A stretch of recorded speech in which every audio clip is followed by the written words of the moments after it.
Hello students, welcome to YouTube channel KS Tutorial. So today we are going to study class 6th NCERT chapter New Empires and Kingdoms of History. Okay, तो यहाँ पे हम Gupta and post Gupta period पढ़ेंगे और मैंने इसका पूरा detail lecture आप सबको समझा दिया है.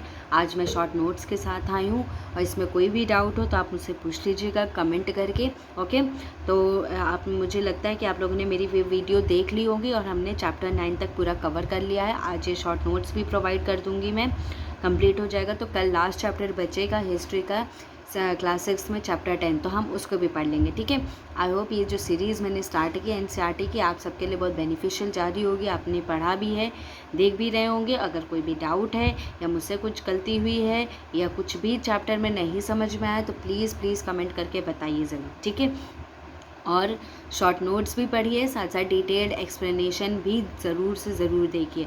अभी हम हिस्ट्री कवर कर रहे हैं, जब हिस्ट्री हमारी 6 की कंप्लीट हो जाएगी तो हम साइंस भी कवर अप करेंगे और हिस्ट्री 7th की भी चलाएंगे, साथ साथ 6th की साइंस भी. ओके, तो अभी मैं सिर्फ हिस्ट्री भी कवर कर रही थी ताकि एक बेस आप लोगों का क्लियर हो जाए क्लास 6 का, फिर देन क्लास 7 एंड देन इसी तरह 8, 9, 10, 11, 12 हम सबकी हिस्ट्री कवर करने वाले हैं. ओके, और साइड बाय साइड साइमल्टेनियसली हम साइंस भी पढ़ेंगे. ठीक, तो साइंस का भी मैं लेक्चर आज या कल में आप सबको दे दूँगी. ठीक है, और अगर आप लोग कहेंगे कि मैम इसकी लिंक प्रोवाइड कर दीजिए, शॉर्ट नोट्स का PDF दे दीजिए, तो मैं इसको डिस्क्रिप्शन बॉक्स में लिंक दे दूँगी इसका. ठीक है, ओके. वैसे तो मैंने इसमें सब एक्सप्लेन कर दिया, आप लोग वीडियो भी देखते देखते लिख सकते हैं, बट अगर नहीं कोई बच्चा लिख पा रहा है तो आप मुझे बताइएगा, मैं डिस्क्रिप्शन बॉक्स में लिंक भी शेयर कर दूँगी. ओके, चलो लेट्स स्टार्ट.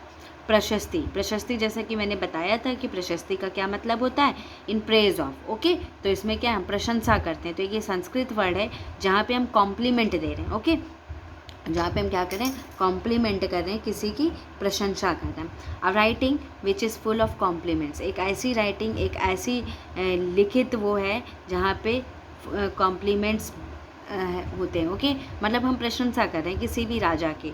प्रयाग प्रशस्ति, हमें जो प्रशस्ति सबसे पहले प्रशस्ति हमें प्रयाग प्रशस्ति से मिली, प्रयाग पिलर से, जो कि लिखा था किसने, पोएट हरिसेन जो कि हरिसेन किसके कोर्ट पोएट है, समुद्रगुप्त के. ओके, तो हरिसेन ने समुद्रगुप्त के बारे में बताया जो कि गुप्ता डायनेस्टी से. ठीक, अब गुप्ता डायनेस्टी, समुद्रगुप्त को V.A. स्मिथ ने नेपोलियन ऑफ इंडिया भी कहा. ठीक है, समझ में है ना कि समुद्रगुप्त को V.A. स्मिथ ने नेपोलियन ऑफ इंडिया भी कहा. ठीक, next, Samudragupta defeated 9 rulers in north India, Uttarapath जिसे कहते हैं. ठीक है, तो उत्तरपात में मतलब 9 रूलर्स उन्होंने नॉर्थ इंडिया में डिफीट किए और 12 रूलर्स उन्होंने साउथ इंडिया में डिफीट किए और हराया, और उसे हमने दक्षिण पथ कहा. ठीक है, समुद्रगुप्त को टाइटल मिला था कविराज का. ओके, समुद्रगुप्त को टाइटल मिला था कविराज का. कविराज मतलब पोएट. ठीक है, तो हमें समझ में कि जो पहली प्रशस्ति प्रयाग प्रशस्ति है, जो कि प्रयाग के पिलर से हमें मिली, और इनके समुद्रगुप्त के गुप्ता डायनेस्टीज के राजा हैं, और इनके जो कोर्ट पोएट थे हरिसेन, उन्होंने प्रशस्ति लिखी थी, और V.A. स्मिथ ने समुद्रगुप्त को ही नेपोलियन ऑफ इंडिया कहा है. ठीक है, तो एक क्वेश्चन बहुत बार पूछ चुके हैं कि who is the Napoleon of India, तो Samudragupta is the Napoleon of India.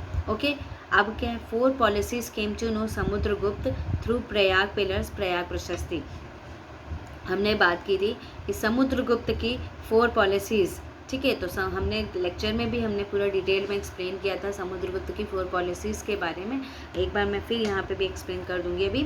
ठीक है, तो समुद्रगुप्त की 4 पॉलिसीज़ के बारे में हमें कहाँ से पता चलता है, प्रयाग पिलर्स या प्रयाग प्रशस्ति से पता चलता है. ठीक है, तो 4 पॉलिसीज़ हैं. पहली, from first policy he defeated 9 rulers of north India. तो अपनी पहली पॉलिसी में उन्होंने क्या किया, नॉर्थ इंडिया के 9 रूलर्स को हराया, जिसे हमने क्या कहा, उत्तरपात. ठीक है, सेकंड पॉलिसी में उन्होंने 12 रूलर्स ऑफ साउथ इंडिया के हराया, और उसको क्या क्या, दक्षिण पथ. क्या क्या गया, दक्षिण पथ.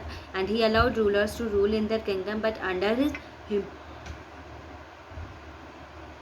ओके, तो मतलब ये क्या हुआ था, सॉरी, ये कि जब 12 रूलर्स को हराया साउथ इंडिया के, तो फिर उनको हराया, लेकिन उनको अलाउ कर दिया था, ठीक है आप किंगडम में रूल करिए, लेकिन उनके अंडर में रूल करिए. Okay students, next, third policy थी he control Magadha and near by kingdoms, ठीक है। तो थर्ड पॉलिसी में उन्होंने मगध को कंट्रोल किया और उसके साथ साथ मगध के और चारों तरफ के किंगडम्स को भी उन्होंने कंट्रोल किया।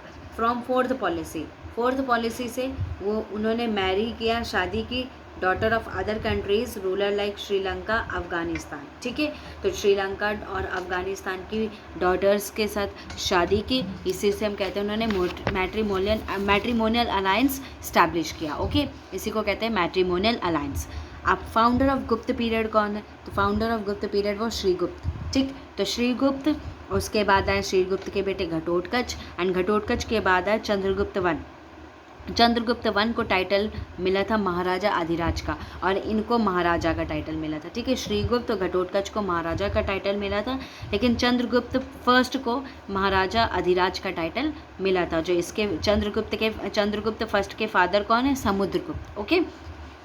और इनकी वाइफ है लिच्छावी प्रिंसेस, तो मदर ऑफ समुद्रगुप्त कुमार देवी, ठीक है। तो ये कह सकते हैं लिच्छावी प्रिंसेस कौन है? कुमार देवी, जो कि समुद्रगुप्त की मदर है। नेक्स्ट, एक्चुअल फाउंडर एक तरीके से देखा जाए तो चंद्रगुप्त वन ही को कहा गया है। नेक्स्ट है चंद्रगुप्त टू, जो कि चंद्रगुप्त वन के बेटे हैं, ये ग्रेटेस्ट रूलर हैं। इनके कोर्ट में 9 जेम्स हमें देखने को मिलते हैं। 9 जेम्स मतलब 9 रत्न, ठीक है। और 399 में फेमस चाइनीज़ ट्रैवलर विजिट किए थे फायान, ठीक है। तो इन्हीं के कोर्ट में फेमस चाइनीज़ ट्रैवलर आए थे फायान, ओके। ये चीज़ समझ में आई कि गुप्त पीरियड के जो फाउंडर हैं वो श्रीगुप्त हैं, श्रीगुप्त के बाद हैं घटोत्कच एंड घटोत्कच के बाद समुद्रगुप्त एंड समुद्रगुप्त के बाद चंद्रगुप्त वन, ओके। यहाँ पे और उनकी जो वाइफ थी लिच्छावी प्रिंसेस थी, जो कि समुद्रगुप्त की मदर थी, कुमार देवी, ठीक है। अब हम बात करते हैं चंद्रगुप्त टू। तो चंद्रगुप्त टू कौन है? ग्रेटेस्ट रूलर थे, जिनके कोर्ट में 9 रत्न थे और इनके टाइम पे एक फेमस चाइनीज़ ट्रैवलर आया था जिसका नाम था फायान, ठीक। अब हम बात करते हैं हर्षवर्धन एंड हर्षचरिता की। I hope this is clear to everyone. Samudragupta आप सबको बहुत अच्छे से समझ में आ गया होगा। अब हम बात करेंगे हर्षवर्धन और हर्षचरिता के बारे में। तो हर्षवर्धन पुष्यभूति डायनेस्टी से थे, ठीक है। तो इन्होंने कब से कब राज किया? 606 से 647 तक, ओके। और ये लास्ट हिंदू सम्राट थे इंडिया के। हर्षचरित कोर्ट पोएट बाणभट्ट, तो हर्षचरित को लिखा किसने? बाणभट्ट ने लिखा। और बाणभट्ट कौन थे? कोर्ट पोएट थे हर्षवर्धन के। इन्होंने कौन सी बुक लिखी? हर्षचरित और हर्षचरिता, ओके। अब देखते हैं 1400 ईयर्स अगो पुष्यभूति डायनेस्टी से थे हर्षवर्धन, ठीक है। अब 629 में चाइनीज़ ट्रैवलर आए थे हुआन सैंग। तो ये याद रखना बच्चों कि गुप्ता डायनेस्टी के टाइम फायान आए थे और हर्षवर्धन या पुष्यभूति डायनेस्टी के टाइम हुआन सैंग आए थे, ठीक है। तो हर्षवर्धन के टाइम हमारे हुआन सैंग आए थे और चंद्रगुप्त टू के टाइम फायान आए थे। ये क्वेश्चन बहुत ज़्यादा पूछा जाता है कि कौन चाइनीज़ ट्रैवलर या कौन फॉरेनर किस की रूल में आया था। तो ये क्वेश्चन बहुत ज़्यादा पूछा जाता, तो मैं कह रही हूँ कि बार बार यही कह रही हूँ कि एनसीईआरटी बहुत ज़्यादा इंपॉर्टेंट है। आप डिटेल में पढ़िए, हर एक चीज़ लाइन बाय लाइन पढ़िए, क्योंकि हाँ, बहुत से ऐसे क्वेश्चन एनसीईआरटी से आते हैं और हमें पता नहीं चल पाता है, okay students. I hope this is clear to everyone, okay. Next, first capital कौन सी थी? थानेश्वर। तो इनकी जो फर्स्ट कैपिटल थी थानेश्वर थी and the second capital was Kannauj, okay. तो first capital was Thanesar and the second capital was Kannauj.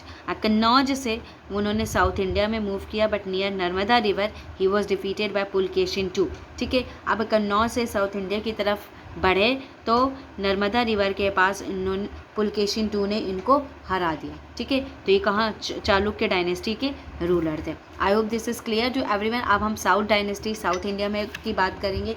यहाँ पे पल्लव और चाणक्य डायनेस्टी की बात करेंगे।